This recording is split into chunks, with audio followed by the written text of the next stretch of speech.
Oke, kita akan record. Silakan, udah setuju. Oke, Assalamualaikum warahmatullahi wabarakatuh. Hari ini kita akan kehadiran Mas Eko Sakapurnama, salah satu pejabat di Direktorat Kerjasama Universitas Indonesia.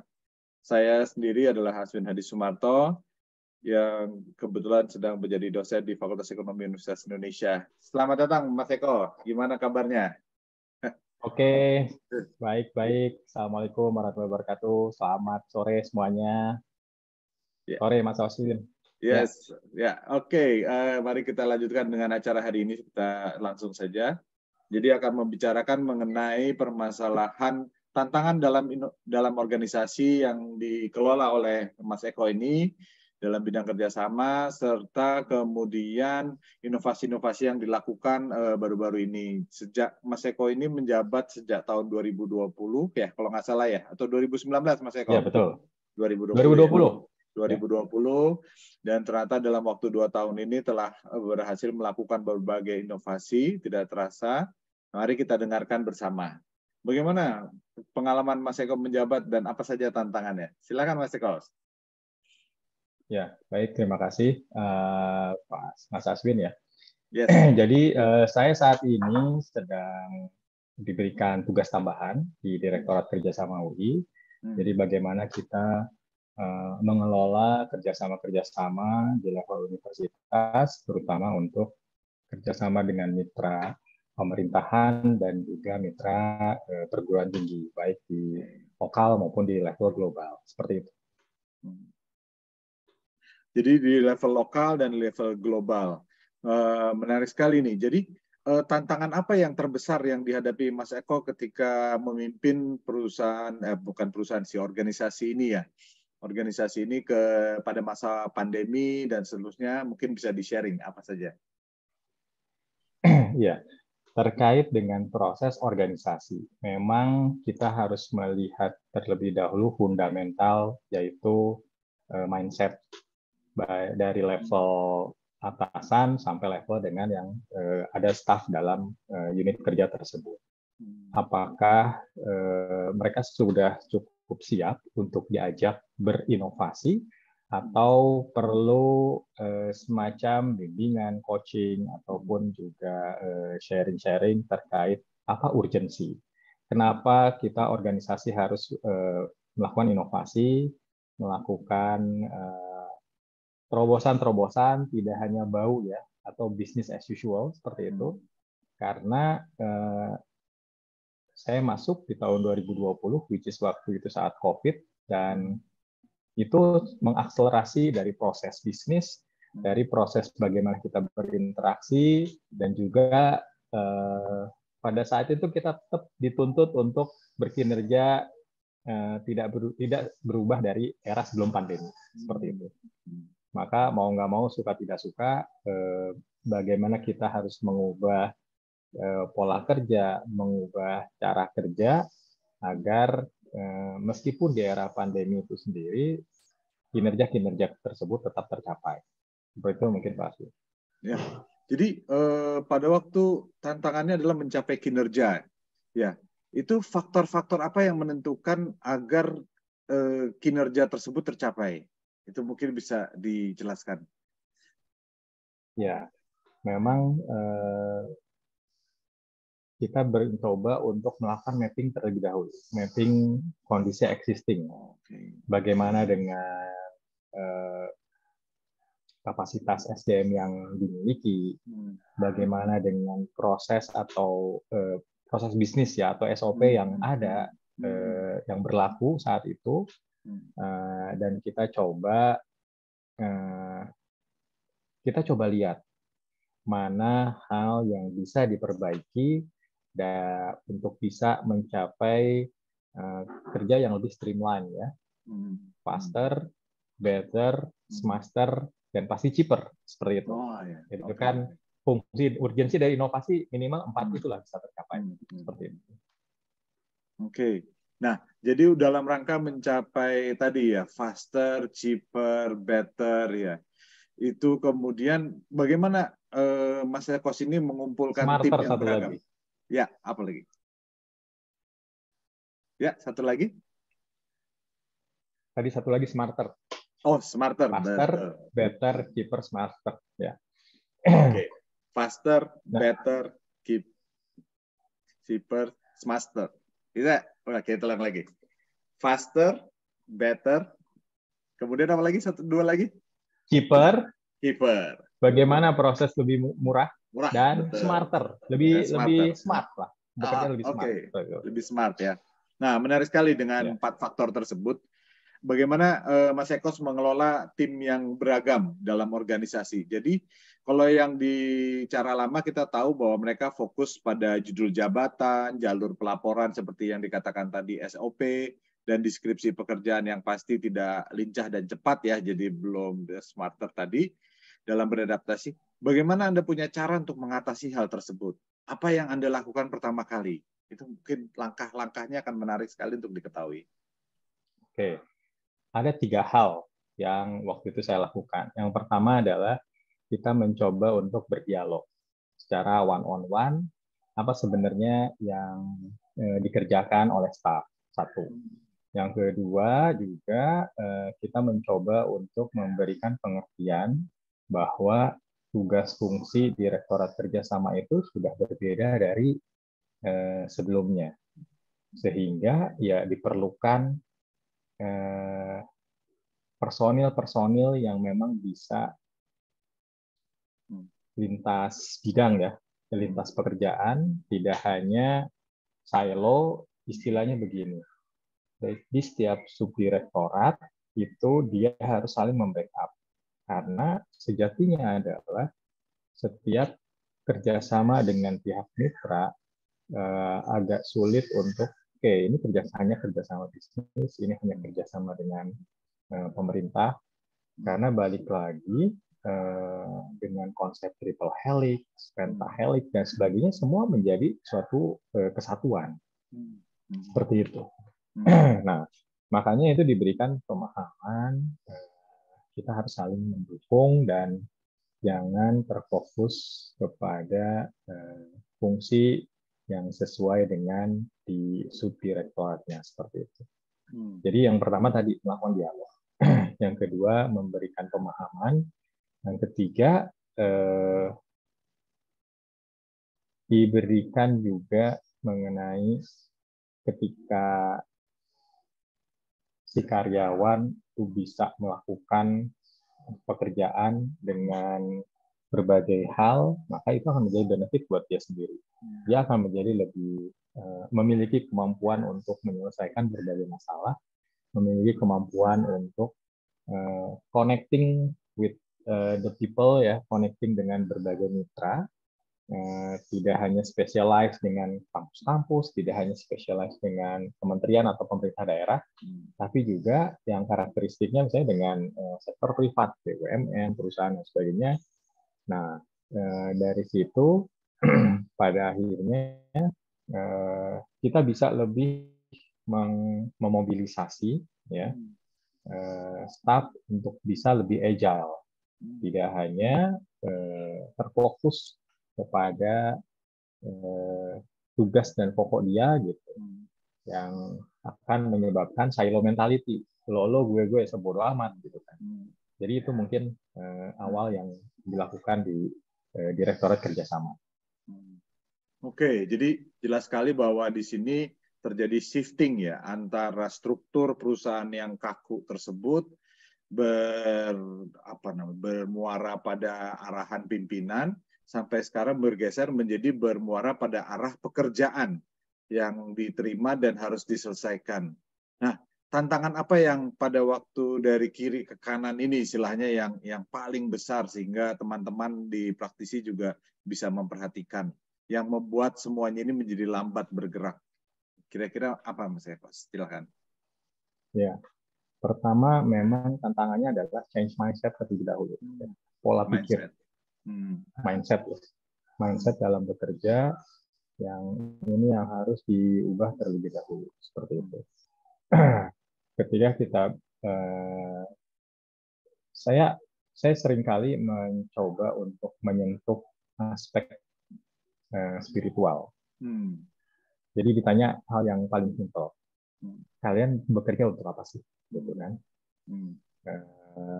Apakah hanya menunaikan tugas sebagai kepala keluarga atau ingin bermakna? Nah, jadi pertanyaan trigger tersebut coba disampaikan dan akhirnya ya banyak yang menyampaikan, ya Pak, saya ingin bermakna, gitu kan?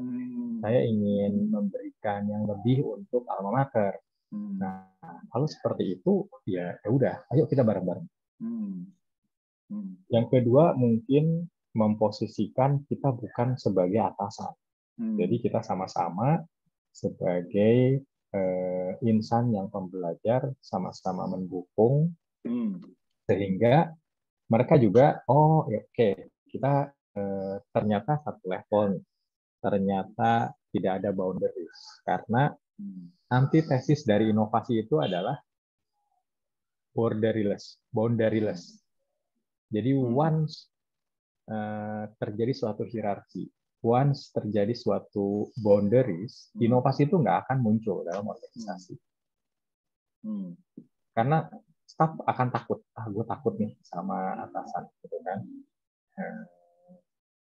Jadi ketika kita ingin mengubah mindset sesuatu karyawan untuk lebih inovatif, ya cairkan dalam ruang-ruang yang lebih informal. Nah, makanya seringkali kan, ayo ngopi-ngopi gitu kan, kita ngopi-ngopi gitu, untuk mendiskusikan suatu permasalahan, untuk mencoba mencari, menggali ideasi apa yang harus dilakukan ketika proses-proses yang sudah ada itu banyak dikeluhkan gitu kan. Contoh waktu itu kan sebelumnya Direktorat Kerja Satuan itu menjadi unit yang dianggap prosesnya lama seperti itu, baik di fakultas maupun di unit-unit kerja di PAU lagi. Menarik sekali. Jadi memang benar-benar satu keunikan sendiri dan mungkin hanya ada di Indonesia ya, bahwa pendekatan budaya, nilai-nilai penting spiritual itu yang menjadi awal untuk menanyakan kepada teman-teman staf mereka bekerja untuk apa gitu. Kalau di negara lain kan mungkin agak berbeda ya. Jadi ini memang kayaknya khusus Indonesia khasnya ya. Jadinya kita akan lihat nanti penelitian lebih lanjut mengenai hal ini. Dan yang kedua adalah bawahan dan atasan itu mulai dihilangkan, padahal dulu Indonesia terkenal sekali dengan hierarki struktural, kebangsawanan dan kerajaan, itu juga sepertinya sudah mulai dihilangkan dan dibikin borderless. Dan juga ada budaya baru, saya perhatikan ini kata ngopi-ngopi itu ya. Jadi kalau ngopi-ngopi ini kira-kira efektifnya sebulan tuh berapa kali atau berapa persen dari waktu Mas Ekos sebagai pemimpin di organisasi tersebut ya, istilahnya mengembangkan itu kan juga tentu saja kegiatan-kegiatan rutin lain yang berat. Ya, silakan Mas Ekos. Ya, betul. Jadi memang kalau misalnya kita melihat lokasi kerja bukan lokasi kerja, sarana dan prasarana kerja ya. Contoh di Google atau misalnya di Facebook, di mana tidak ada lagi start-up, tidak ada lagi kubikel-kubikel, yang ada adalah co-working space. Dan makanan atau minuman dan sebagainya itu menjadi suatu suatu aspek yang mendukung orang untuk saling dialog dan sebagainya. Nah, jadi di DKS sendiri kita mencoba untuk memberikan kayak semacam menyediakan kopi, menyediakan cemilan lah di ruang rapat, di tempat-tempat yang kira-kira ketika kita ingin mencoba untuk membahas suatu permasalahan atau suatu kendala dalam pekerjaan, itu bisa lebih, tidak perlu lagi ada surat menyurat untuk rapat mingguan atau misalnya nota dinas yang menyampaikan perlu rapat koordinasi dan sebagainya. Jadi kapanpun, dimanapun kita bisa mencoba untuk membahas apabila ada kendala seperti itu. Nah, kebiasaan lain mungkin yang perlu didorong adalah kita harus memberikan pemahaman bahwa rapat itu bukan bekerja. Sehingga ketika kita mencoba untuk melakukan rapat, yaitu adalah ya koordinasi gitu. Jadi pada intinya adalah setelah rapat yang paling kritikal adalah apakah dari hasil rapat tersebut eksekusinya seperti apa. Nah, Betul. Ya. ada organisasi-organisasi yang rapat sampai 2 jam, 3 jam gitu ya. Setelah rapat jadinya udah fatigue duluan, energi udah habis gitu kan.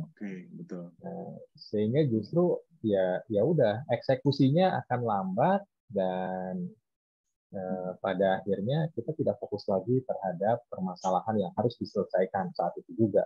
Tapi ya hanya mendelay permasalahan yang ada. Seperti itu mungkin. Ya, menarik sekali. Jadi bahwa rapat bukan bekerja ini juga suatu konsep yang menarik ya, bahwa jadi tidak perlu lagi setelah lama. Dan kemudian pada waktu rapat tersebut, apakah Anda menerapkan kolaborasi virtual? Bagaimana itu manfaatnya dan apakah ada modifikasi yang dilakukan dalam kegiatan di kantor sekarang ini yang benar-benar disesuaikan dengan kebutuhan spesifik organisasinya. Jadi spesifik dalam kerjasama dan kemudian bagaimana membuat diskusi itu menjadi lebih efektif. Gitu. Karena kadang-kadang kan kalau kita lihat semua pada malas-malasan mungkin awalnya gitu. Nah ini bagaimana cara mengatasinya ini, Mas Ekos? Mungkin menarik sekali nih. Ya, dalam membangun inovasi dalam organisasi tadi, selain kita mencoba pendekatan mindset ya, pendekatan kultural, tapi juga leadership juga sangat berpengaruh. Nah, sebagai pimpinan mungkin kita harus bisa juga membaca situasi dan peka atau aware terhadap kondisi yang ada. Jadi kalau misalnya ada 4 gaya kepemimpinan ya, apakah itu coaching, directing, delegating, dan satu lagi saya lupa ya. Leading, bukan? Ya, POSL. Ya. Telling. Oke, telling. Menarik. Jadi diulang lagi tadi kira-kira apa aja, Mas Ekos? Jadi ada 4 gaya kepemimpinan yang juga mempengaruhi inovasi tadi. Ada telling, memberikan arahan secara detail, ya. Lalu directing, juga memberikan instruksi, ya. Lalu delegating, jadi memberikan delegasi ini pada ketika staf kita sudah dapat melakukan, dan juga terakhir adalah coaching. Jadi staf kita harus diberikan coaching ya untuk bisa melakukan hal tersebut. Nah, jadi memang gaya kepemimpinan situasional ini menjadi hal yang penting, di mana kita harus bisa membaca situasi, bagaimana readiness, bagaimana kesiapan staf kita untuk menyelesaikan hal tersebut. Ketika staf kita tidak mampu dan tidak mau, berarti yang harus dilakukan adalah pengawasan melekat. Ya. Setelah rapat di WA gitu kan, sudah dikerjakan atau belum? Ada sesuatu apa? Jadi kita mencoba bukan hanya mencoba menyampaikan ada yang perlu dibantu atau tidak, tapi langsung mengarahkan, bikin A, bikin B, bikin C dan sebagainya. Plus directing pengawasan melekat, itu directing, betul. Nah, beda lagi ketika ya dalam suatu hasil rapat staf kita sudah paham, tinggal diberikan delegasi aja. Oke, tolong diselesaikan. Ya, seperti itu. Paling nanti tinggal minta bagaimana hasilnya. Jadi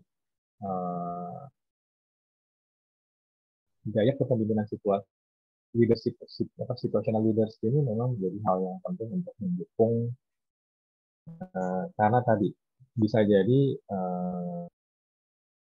kesiapan staf kita juga belum paham terhadap semua permasalahan-permasalahan yang muncul dalam organisasi. Itu mungkin Mas Alvin. Ya, terima kasih. Jadi memang menarik sekali nih ya dari TDDC. Saya jadi belajar baru juga nih TDDC nih. Jadi kepemimpinan situasional itu dia akan melihat telling, directing, jadi kemudian delegating dan coaching. Dari 4 aspek tersebut ya di Indonesia selama pengalaman Mas Ekos ini, mana yang paling penting untuk diperhatikan oleh pemimpin? Apakah hanya telling-telling aja atau mungkin lebih penting directing atau coaching itu mungkin bisa disampaikan di sini berdasarkan pengalaman. Jadi kalau disuruh milih nih di antara 4 tersebut, satu yang paling penting. Nah, ini yang kira-kira yang mana nih? Agak berat pertanyaannya. Agak berat.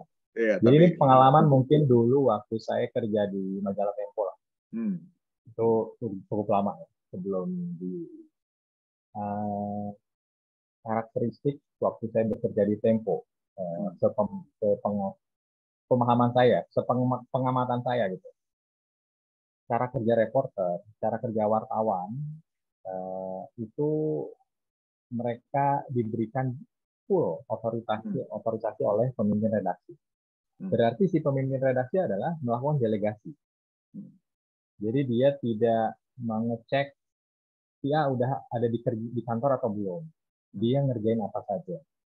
Yang ditanyakan adalah, oke, artikel Anda sudah selesai atau belum? Bagaimana liputannya? Gitu. Jadi selama jangka waktu tertentu, yang penting liputannya masuk ke meja kameratnya, dibaca, oke, tidak masalah. Meskipun dia sama sekali tidak masuk ke kantor. Itu delegatif. Nah, ada beda lagi ketika kita mencoba untuk meminta karyawan mengerjakan suatu webinar lah, let's say. Dia bingung kan, gue harus ngapain? Karena ini membutuhkan sesuatu hal yang baru, harus berkoordinasi dengan siapa dan sebagainya. Nah, itu kita berikan arahan-arahan secara detail. Kamu harus begini, kamu coba kontak bagian perlengkapan, kamu coba kontak bagian sarana prasarana, apakah bisa difasilitasi dan lain sebagainya. Kontak narasumber, dan sebagainya itu jadi hal-hal tersebut ya kita tidak bisa melepaskan. Oke, tolong bikin webinar, pokoknya beresin. Karena bisa jadi tadi dia tidak punya kapasitas, dia tidak punya kapabilitas, atau dia tidak punya informasi untuk kontak narasumber, untuk kontak moderator misalnya. Jadi ya gaya tersebut harus dibedakan yang tadi yang saya ilustrasikan di awal, ya, memberikan delegasi dan yang directing tadi. Kalau misalnya balik lagi ke pertanyaan, mana yang paling sering dan sebagainya, sebenarnya tergantung follower readiness, kesiapan bawahan. Balik lagi itu pasti. Terima kasih. Jadi ada variabel independen lain yang penting sekali untuk kita menentukan apakah telling, directing, delegating, dan coaching ini yang penting adalah variabel kesiapan dari anggota organisasi untuk melakukan hal-hal tersebut. Nah, selanjutnya nih, Mas Eko, dalam pemimpinan Mas Eko dengan teman-teman kolega, ini juga saya dengar telah mengembangkan salah satu sistem administrasi kerjasama digital dan juga membuat inovasi berdasarkan kerjasama-kerjasama yang terjadi selama ini dikategorisasikan dalam karakter tertentu. Mungkin bisa dijelaskan nih, Mas Eko, nih bagaimana? Terima kasih. Ya. Jadi setelah kita menjabat, ya, lalu melakukan analisis, pengamatan, gitu kan, evaluasi ya. Ternyata beberapa proses-proses pemrosesan dokumen kerjasama itu ada sesuatu hal yang berulang. Ya. Contoh misalnya pengurusan dokumen kerjasama untuk tugas belajar, pengurusan dokumen kerjasama untuk sewa menyewa tenan atau kantin, atau menyusun NKB. Nah,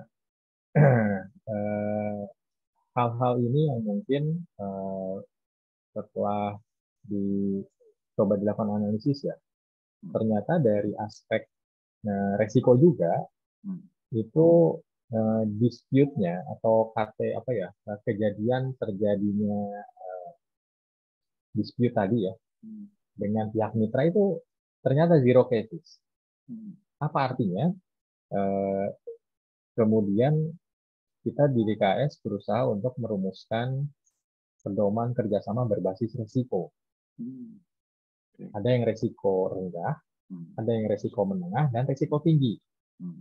Sehingga di sini alur atau flow kerja yang sebelumnya terjadi itu hampir semua unit kerja itu harus memproses. Ada pemotongan.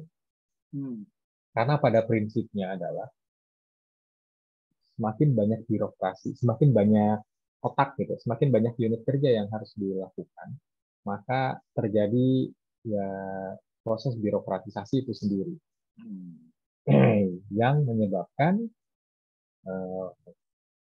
suatu pengurusan dokumen menjadi lama. Nah, di awal kan tadi saya menyampaikan inovasi itu perlu dilakukan untuk bisa faster, lebih cepat, cheaper, lebih murah. Lebih murah kan bisa dalam konteks segi waktu ya, betul. Ya, faster, better, lebih baik. Pemrosesannya lebih baik. Terakhir smarter. Dengan yang terakhir ini selain kita menyusun pedoman kerjasama berbasis resiko, juga kita menyusun sistem informasi kerjasama seperti itu. Nah, dengan kita mencoba untuk mengurangi hard copy ya, menjadi lebih cepat. Tidak perlu lagi orang-orang mengirimkan surat secara berjenjang ke pihak rektor, dispo, dan itu juga akan mengurangi waktu atau mengurangi proses kerja yang ada. Kita dilakukan secara digital. Mungkin itu sih, Pak Aswin. Ya. Oke, terima kasih atas waktunya Pak Eko Sakapurnama. Jadi Dr. Eko Sakapurnama adalah salah satu pimpinan pengelola Direktorat Kerjasama. Itu telah berbagi hasil kepada kita. Yang perlu diingat adalah pertama, bahwa dalam inovasi itu harus bisa memberikan kriteria faster, lebih cepat, cheaper, lebih murah, better, lebih baik, dan smarter, lebih pintar. Dan dalam proses itu menyampaikan kepada anak buahnya digunakan juga istilahnya digunakan juga kepemimpinan situasional, di mana di sini saya jadi mendapatkan pendapat singkatan baru TDDC adalah telling, menyatakan dulu kepada staff atau anggota, kemudian directing, kemudian delegating, dan coaching.